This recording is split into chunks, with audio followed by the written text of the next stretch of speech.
Que Dios les bendiga, Dios les guarde. Nuevamente aquí el pastor Percy J. Riley, saludándolos cordialmente desde la ciudad de Los Ángeles, California. Hoy, con la ayuda de Dios, continuamos con la serie sobre el bautismo de infantes o el paidobautismo. El tema de la serie es el bautismo de niños, una tradición cristiana. ¿A qué me refiero con que el bautismo de niños, o mejor dicho, el paidobautismo, es una tradición cristiana? Porque cuando estudiamos la Biblia y cuando estudiamos también la historia de la iglesia, nos damos de cuenta que el bautismo infantil era practicado por la iglesia primitiva. Aun cuando los apóstoles todavía estaban vivos, muchos de ellos, se practicaba lo que se conocía como el paidobautismo. Yo sé que hay mucho evangélico que dice que el paidobautismo o el bautismo de niños es una invención de la Iglesia Católica. Eso es mentira.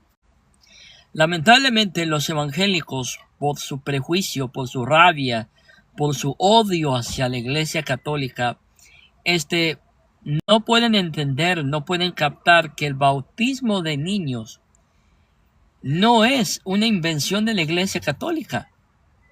Es doctrina cristiana, practicada por la iglesia primitiva, mucho antes que naciera Martín Lutero, que naciera Juan Calvino, que nacieran muchos padres de la Reforma. Ya se practicaba. En la iglesia católica practica ambos bautismos. El bautismo de niños y también el bautismo de adultos. La Iglesia Católica, lo vuelvo a repetir, a esa iglesia que ustedes los evangélicos odian con toda su alma y que la quisieran ver desaparecida, esa iglesia practica ambos bautismos, el bautismo de aspersión y el bautismo de inmersión. Y en el bautismo de inmersión y aspersión, la Iglesia Católica bautiza niños, bautiza bebés, pero también bautiza gente adulta, ¿sí?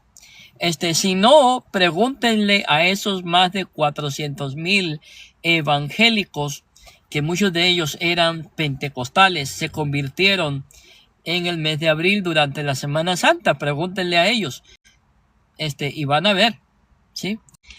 Claramente muchos de ellos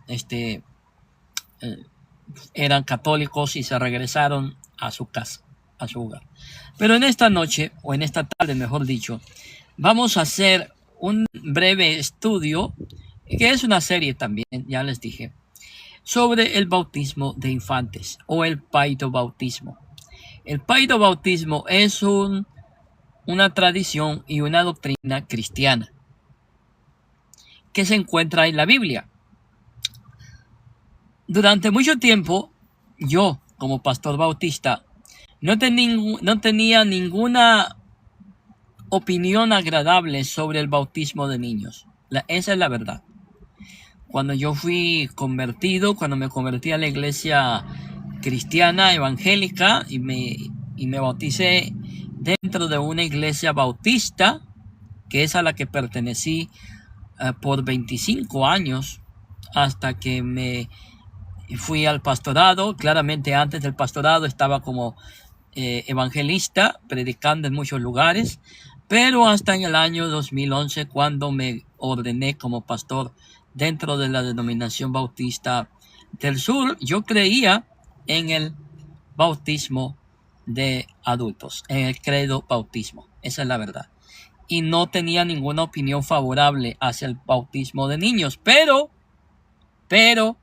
siendo cada día más confrontado por la palabra de Dios, me vi obligado a estudiar y a profundizar en mis creencias bautistas, teniendo la esperanza de que algún libro o alguien me llevara nuevamente a estar convencido de la exclusividad de aquella postura que veía ser destronada, y me refiero claramente al credo bautismo. Empecé a estudiar libros, empecé a estudiar historia, empecé a leer los padres de la iglesia, empecé a estudiar la didaje, empecé a estudiar un montón de libros y me fui dando de cuenta que la iglesia creía desde sus principios en el paidobautismo. Entonces, honestamente, ¿cuál es mi intención con este estudio? Mi intención primordial por medio de este estudio es convencer a los hermanos que odian y aborrecen también el paidobautismo. Es hacer ver que el paidobautismo es una doctrina cristiana, es una doctrina que está en la Biblia, es una doctrina que fue practicada por la iglesia primitiva. ¿Sí? Entonces, podemos ver con claridad que bautizar niños está basado en la sola escritura. Exactamente como me están oyendo. Bautizar niños es sola escritura. Es una doctrina escritural que está en la Biblia. Para poder entender el paidobautismo es esencial contemplar a Dios bajo su carácter de Dios de pactos. Dios es un Dios de pactos. Lo vemos desde el libro de Génesis hasta el libro de Apocalipsis. Si abrimos la Biblia de Génesis a Apocalipsis, nos damos de cuenta que en toda la Biblia Dios se muestra como un Dios de pactos. Eso es lo que nos enseña la Biblia, la bendita palabra de Dios. Entonces, veamos, empecemos entendiendo algo, empecemos hablando de algo sumamente importante, el pacto de obras. Yo sé que a los evangélicos esto les da miedo, los aterroriza, pero Dios ama las obras. Es más, Dios espera que los cristianos hagamos obras, porque un cristiano sin obras es como un árbol que no tiene frutos. Muchos de nosotros somos de Hispanoamérica. Muchos de nosotros conocemos los que son los árboles de mango. ¿A cuántos de nosotros no nos gusta comernos un buen mango? Por ejemplo, cuando yo estuve en México,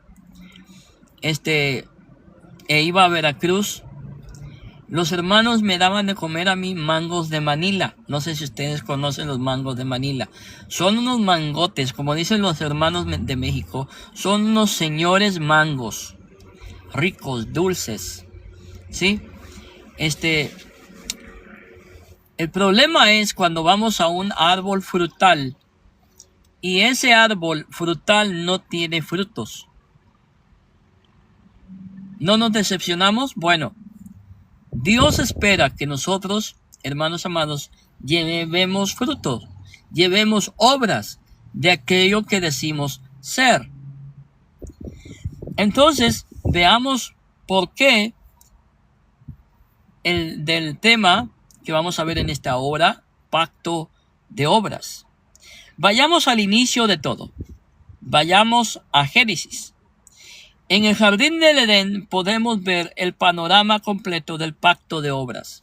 Y sí, estoy leyendo mis notas. Por si están preocupados de por qué tengo la cabeza agachada, estoy leyendo mis notas como siempre lo hago, como es mi sana y bendita costumbre. Muchos usan computadoras, yo uso mis notas. Sencillo.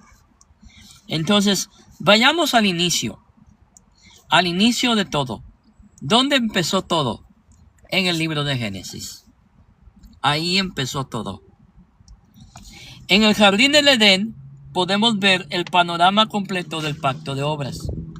El primer pacto hecho con el hombre, en el cual Dios promete vida a Adán y a su posteridad, bajo la condición de que obedecieran perfectamente su mandato.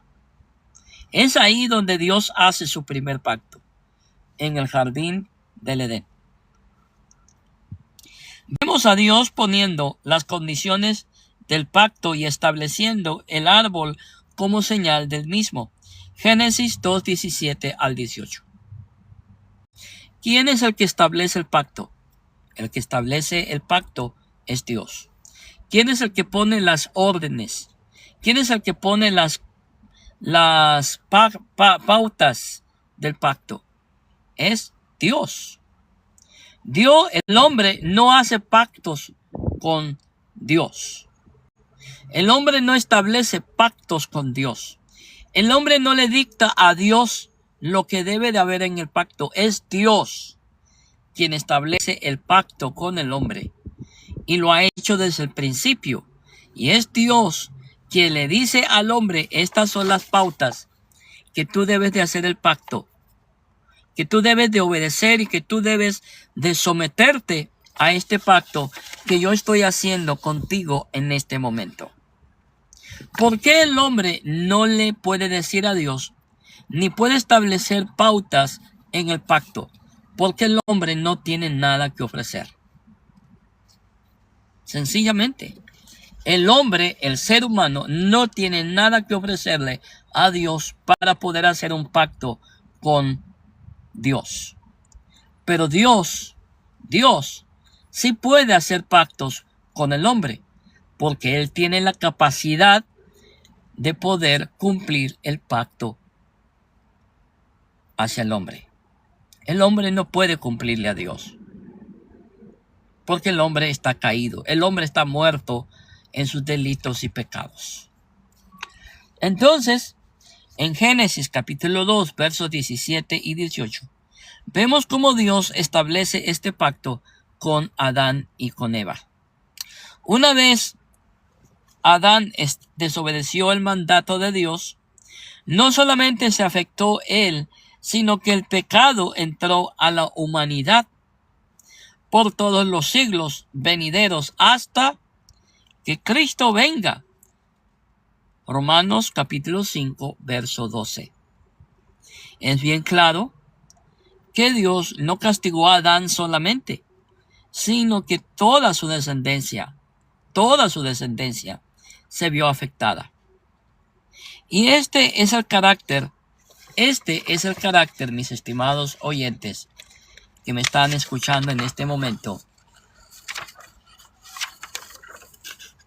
donde quiero enfatizar lo que vemos en todo el antiguo y nuevo pacto. Un Dios de pactos. Y algún pentecostal me va a preguntar, ¿y qué tiene que ver eso con el bautismo de niños? No coman ansias, tranquilos, sí, tranquilos, que más adelante vamos a ver por qué Dios siempre ha establecido pactos con el hombre y por qué nosotros los reformados creemos en los pactos. ¿Y por qué el bautismo de niños entra dentro del pacto que Dios estableció por los hombres? Saludos, mi estimado cristiano católico, Dios te bendiga. Bueno, lo que vemos en todo el Antiguo Testamento, como ya lo repetí, es un Dios de pactos. Un Dios de pacto que no solo hace pacto con un hombre, sino con toda su descendencia.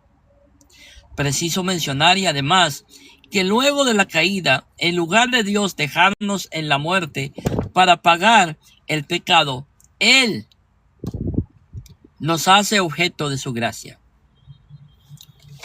En el protoevangelio, Génesis 3:15, vemos esta gracia revelada. Dios, aún antes de la caída, requiere que el hombre sea justo, mas como para el hombre en sí esto es imposible, porque el hombre no puede actuar en su justicia, porque la Biblia establece que la justicia del hombre son como trapos de inmundicia. Y algún pentecostal me va a preguntar, pastor, ¿pero qué son los trapos de inmundicia? ¿Y cómo se atreve usted a comparar la justicia del hombre con trapos de inmundicia? ¿Qué son los trapos de inmundicia, pastor? Bueno, te voy a preguntar, mi estimado Saltamontes, el trapo de inmundicia eran las toallas higiénicas de las mujeres de los primeros siglos. Eso es lo que es un trapo de inmundicia. Una vez al año las mujeres sacan de su cuerpo toda la inmundicia que hay en su cuerpo. Digámoslo de esta manera, se purifican. Pero como en aquel tiempo no habían toallas higiénicas, toallas femeninas, las mujeres usaban toallas, manteles. Y esos manteles ellas los usaban durante su periodo mensual. Y eran reusables, porque para qué iban a tirar esos pañales, digámoslo de esa manera, o esos trapos, si los podían lavar y volverlos a usar. Entonces, cuando Dios llama la justicia del hombre como trapos de inmundicia, está comparando la justicia del hombre con la porquería que había en esos trapos de inmundicia. Y no estoy llamando a las mujeres eso, estoy llamando lo que hay en eso, en los pañales. Bueno, espero me entiendan. Entonces, el hombre, muerto en sus delitos y pecados, su justicia es como trapos de inmundicia, es incapaz de poder buscar a Dios por decisión propia. Entonces, por esto podemos decir que en el protoevangelio, Génesis 3:15, Él nos hace objeto de su gracia. En el protoevangelio, Génesis 3:15, Dios requiere que el hombre sea justo, mas como para el hombre en sí esto es imposible, Dios enviaría a un mediador que adquiriría la justicia por el hombre. Esto es lo que dice Génesis 3:15, que Dios, viendo la porquería en que se ha convertido el hombre, viendo la porquería que el hombre ha caído, Dios en su sabiduría y en su misericordia le dice a la serpiente que de la simiente de la mujer, que no es Israel, por cierto, sino es la Virgen María, de esa bendita mujer nacería aquel que le aplastaría la cabeza a la serpiente. Entonces, por esto podemos decir que en Génesis 3:15, Dios anuncia que Él enviaría a un mediador que adquiriría la justicia por el hombre, siendo este mediador Jesús, el Hijo de Dios. Esta voluntad de Dios para moverse a salvar la humanidad de su perdición se conoce como el pacto de la gracia, que es en el cual nos encontramos en este momento. Desde ese entonces, todo pacto es por la soberana gracia de Dios. En otras palabras, el pacto de la ley, el pacto de Adán, el pacto abrahámico y todos los demás pactos entran dentro del pacto de la gracia. ¿Sí? Que es por la soberana voluntad de Dios, por su soberana gracia.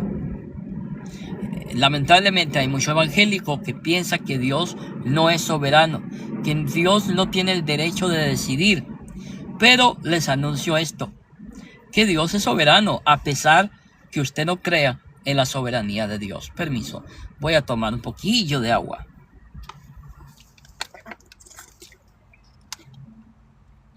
Gloria al Señor Jesús. Ahora veamos otro pacto. Hemos visto el pacto de obras. Ahora veamos el pacto abrahámico. ¿Cuántos me pueden decir cuántos pactos hizo Dios antes que viniera Jesucristo? Bueno, hablemos brevemente sobre el pacto abrahámico. Tal como hizo con Noé en Génesis 9:8, una vez más vemos a Dios haciendo un pacto no solo con el individuo, sino con toda su descendencia en Génesis 17:7. Bueno, antes de eso, voy a dar un pequeño anuncio. Yo sé que hay muchos pastores, muchos falsos profetas y muchos falsos apóstoles que andan diciendo que usted puede hacer un pacto con Dios. Eso es una mentira del diablo y no es bíblico. Dios ya hizo un pacto, pero no lo hizo con hombre, lo hizo con Jesucristo, el hombre perfecto, el Hijo de Dios. Por lo tanto, ese pacto que Dios hizo con Jesucristo no puede ser quebrantado por ningún hombre. Por esto nosotros, los reformados, creemos en la seguridad de la salvación. Nuestra salvación está segura porque no depende de nosotros, depende de Jesús. ¿Ven la diferencia? Entonces, como estaba diciendo, vemos a Dios haciendo un pacto con Abraham y con toda su descendencia. Y como todo pacto, este también tenía su señal, que era la circuncisión. En los versículos 11 y 12 dice: serán circuncidados en la carne de su prepucio, y esto será la señal de mi pacto con ustedes, la circuncisión. A la edad de 8 días será circuncidado entre ustedes todo varón por sus generaciones. Asimismo, el siervo nacido en tu casa o que sea comprado con dinero a cualquier extranjero que no sea de tu descendencia. ¿Qué conocimiento tenían esos niños de Dios? Si los niños eran circuncidados a los 8 días,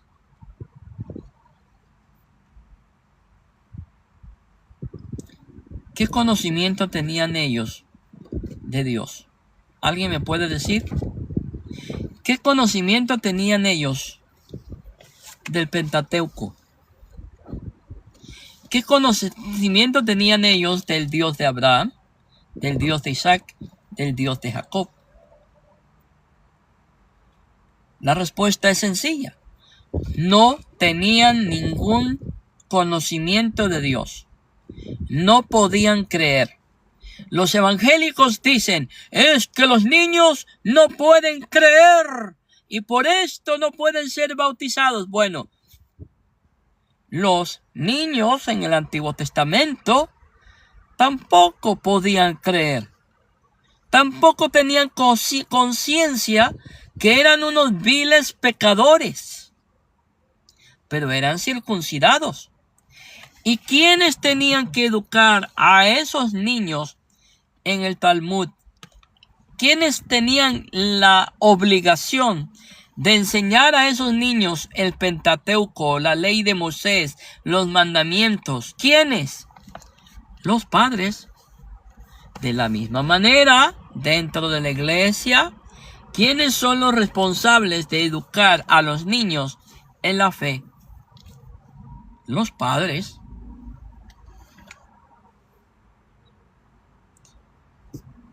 La Biblia lo enseña desde el principio. Dios es un Dios de pactos. Por esto vuelvo a repetir lo que ya leí hace un momento. A la edad de 8 días será circuncidado entre ustedes todo varón por sus generaciones. Vuelvo a repetir la pregunta. A la edad de 8 años, ¿pueden los niños tener una opinión? ¿Pueden los niños tener conocimiento de Dios? De ninguna manera. Pero Dios dijo que el niño tenía que ser circuncidado. Asimismo, el siervo nacido en tu casa o que sea comprado con dinero a cualquier extranjero que no sea de tu descendencia, ¿qué conocimiento tenían esos niños de Dios? La respuesta es ninguno. No tenían conocimiento de Dios. No sabían quién era Dios. Es más, no sabían ni siquiera si eran varón o hembra, porque no tenían conciencia. Entonces, ¿por qué eran bautizados? ¿Por qué eran circuncidados? Eran circuncidados, eran, hermanos amados, por la fe de Abraham, que le fue contada por justicia. Génesis 15:6. Su descendencia pasa a ser parte del pacto Y eso es todo. Entonces es la circuncisión, la señal externa impuesta a todo infante dentro del pueblo escogido de Dios. Sí, esto fue una práctica en obediencia que continuó hasta la venida de Jesús alrededor de unos 2000 años atrás. Así de sencillo. Ahora vamos a ver la señal en el Nuevo Testamento. ¿Cuál es la señal, hermanos amados, en el Nuevo Testamento? ¿Sabían ustedes que el Antiguo Testamento es sombra de todo aquello que iba a venir? Es lo que enseña San Pablo. Pablo nos enseña que el Antiguo Testamento es una sombra, y que nosotros, gracias a Jesucristo, estamos viviendo en la realidad de la sombra que vivieron los judíos. Es decir, ellos vivieron una sombra. La circuncisión era señal de aquello que iba a venir gracias a Jesucristo. Como mencioné antes, en el Antiguo Testamento, la circuncisión era la señal externa del pueblo de Dios, pero en el Nuevo Testamento ya no era requerida la circuncisión. En el Antiguo Testamento era requerido, pero en el Nuevo Testamento ya la circuncisión no es requerida. ¿Por qué no es requerida la circuncisión? ¿Por qué no nos podemos circuncidar?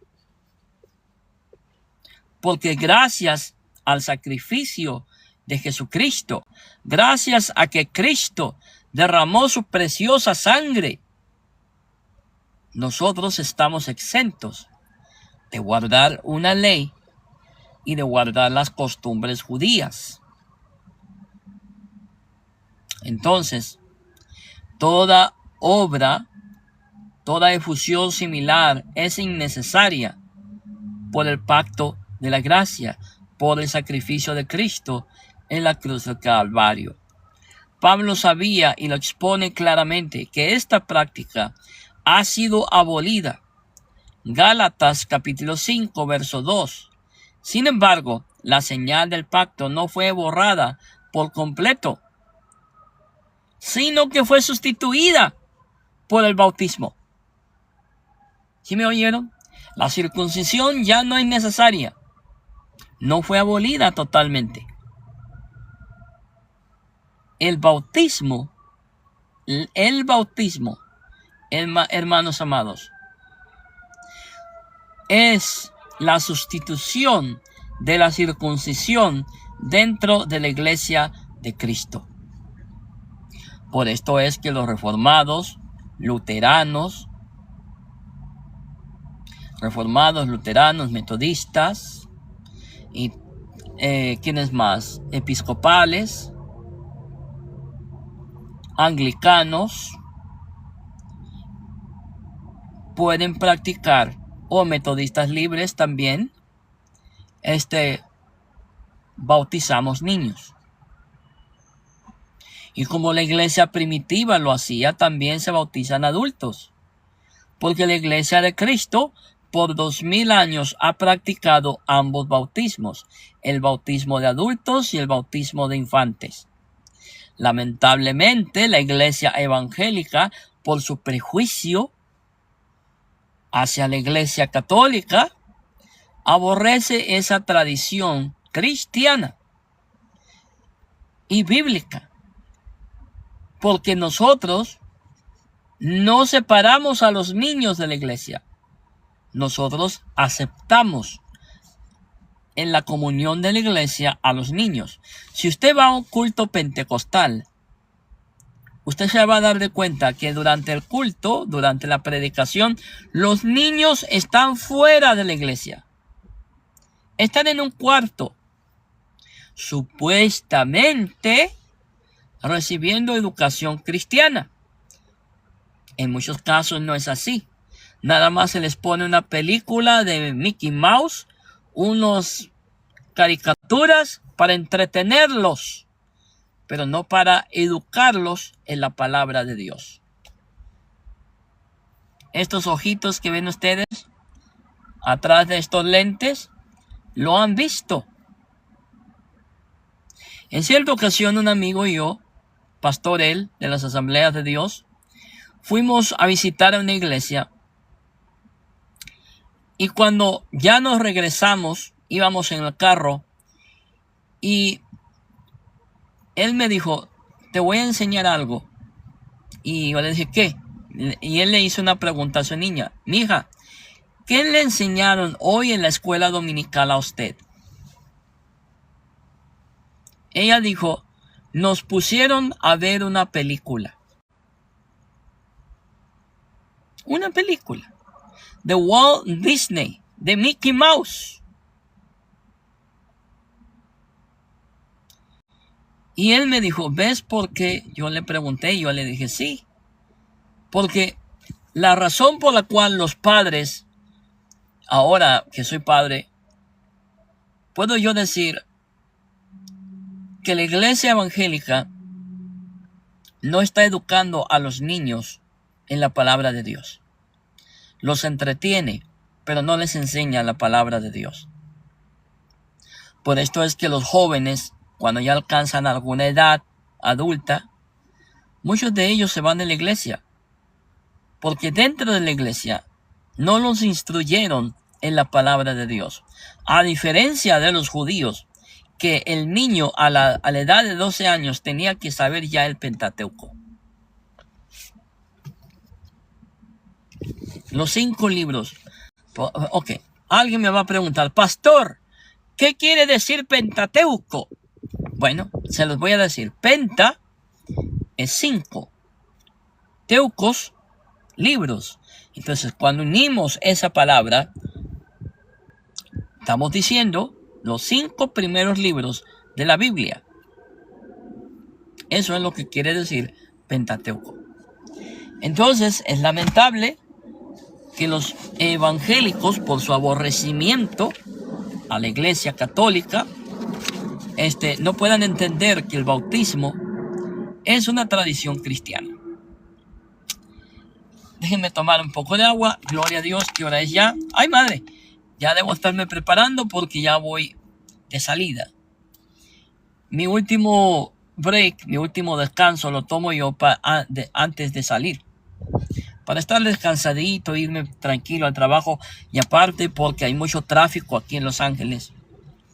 Estoy esperando que baje un poco el tráfico para poderme ir. Pero aparte de eso, pues enseño la palabra de Dios mientras llega el tiempo. Con su permiso.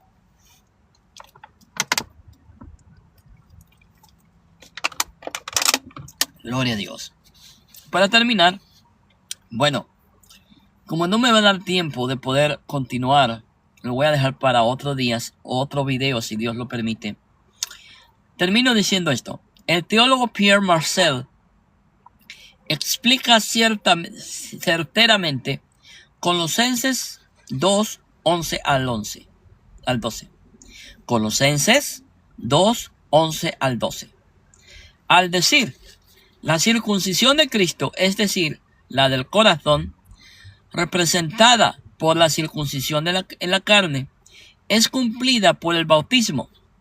O sea, por lo que significa, interpretamos que por medio de las palabras de Pablo en estos versos, que su énfasis está en que aquella circuncisión que una vez sirvió de señal para el pacto, ya no era necesaria, sino que mediante el bautismo los colosenses estaban completos en Cristo, siendo ahora esta la señal externa de la circuncisión interna, circuncisión del corazón, a ser practicada por los nuevos creyentes.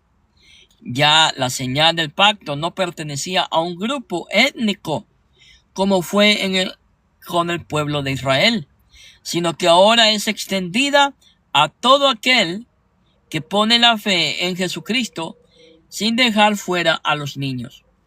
La iglesia presbiteriana no deja afuera a los niños, sino al contrario, los abraza con el amor de Cristo y los admite dentro de la comunión de la iglesia. Algo que los evangélicos no hacen. Pero bueno, ¿qué le vamos a hacer? Así son ellos. Bueno, mis hermanos, pues yo me despido en el nombre del Padre, del Hijo y del Espíritu Santo.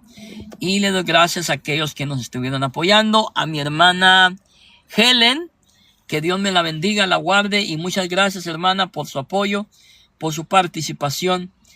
Que Dios me la bendiga a usted y a toda su familia. Les deseo un feliz fin de semana. Nosotros estamos ya por celebrar el 4 de julio, que es la independencia de los Estados Unidos de Inglaterra. Es el día sábado, que es 4, y mi cumpleaños es el 3 de julio. Gloria a Dios. Bueno, que Dios me lo bendiga, Dios los guarde y feliz fin de semana a todos. Si Dios lo permite, nos vemos en el siguiente video. Paz de Dios. Alabado sea Cristo. Que lo vean. Gloria a Dios.